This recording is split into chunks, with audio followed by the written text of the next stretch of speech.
তাদের জন্য তাদের রোমাঞ্চের উন্নত অভিভাবক পুরুষ হোক যারা হাবিব বলেন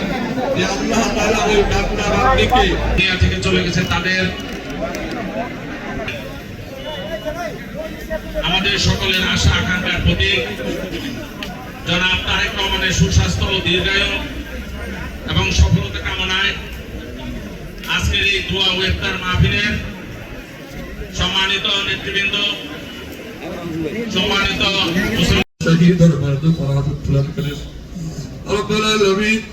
দোয়া কবুলের সময় উত্তরণ করেছি মাওলা। আমরা সারা দিন তোমার জন্য